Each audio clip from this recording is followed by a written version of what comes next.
মাত্র ৩০ টাকায় পাহাড় সমতলের অপরূপ মেলবন্ধন। শীতে যাবেন নাকি এই গ্রামে? এই গ্রামের অপরূপ সৌন্দর্য, শান্ত স্নিগ্ধ আবহাওয়ার মাঝে খুঁজে পাবেন এক টুকরো শান্তি। নাম কি?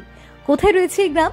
কিভাবেই বা যাবেন? আজকের প্রতিবেদনে জানাবো বিস্তারিত। শীতকাল এলে বাঙালির মন উড়ু উড়ু হয়ে ওঠে। আপনিও নিশ্চয়ই ঘুরতে যাওয়ার পরিকল্পনা করছেন। তবে এই শীতের মরশুমে আপনার ডেস্টিনেশন হোক তরাই গ্রাম। কোলাহল মুক্ত এই জায়গায় একবার গেলে ফিরে আসতে মন চাইবেই না। এমনিতেই পর্যটকদের কাছে উত্তরবঙ্গ মানে আলাদা আকর্ষণ। হিমালয়ের কোলে শিলিগুড়ি থেকে মাত্র ২১ কিলোমিটার দূরে তরাই গ্রামটি হতে পারে আপনার পরবর্তী ডেস্টিনেশন। বালাসন নদী বয়ে গিয়েছে গ্রামের পাশ দিয়ে। মিরিক ও কার্শিয়াং এর অপরূপ পাহাড়ি দৃশ্যের সাক্ষী থাকতে পারেন এখান থেকে। মিঠে রোদ গায়ে মেখে বালাসন নদীর জলে পা ডুবিয়ে কাটিয়ে দিতে পারেন ঘন্টার পর ঘন্টা। নদী ও পাহাড়ের অপূর্ব মেলবন্ধন পর্যটকদের দেবে এক অনন্য অভিজ্ঞতার ছোঁয়া। এখন প্রশ্ন হলো, যাবেন কিভাবে এই অফবিট লোকেশনে?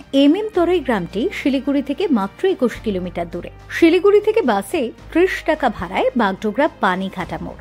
সেখান থেকে ৩০ বা ৪০ টাকার বিনিময়ে ছোট গাড়িতে পৌঁছে যাবেন তরাই। কার্শিয়াং ডিভিশনের Bagdogra forest range eco tourism spot হিসেবে ঘোষণা করেছে তরাই গ্রামটিকে। শীতের মরশুমে নতুন করে সাজিয়ে তোলা হচ্ছে তরাইকে। নদী সংস্কারের কাজ চলছে পুরোদমে। দোলনা, বাঁশের সেতু সহ একাধিক সুবিধা তৈরি করা হচ্ছে পর্যটকদের মতো।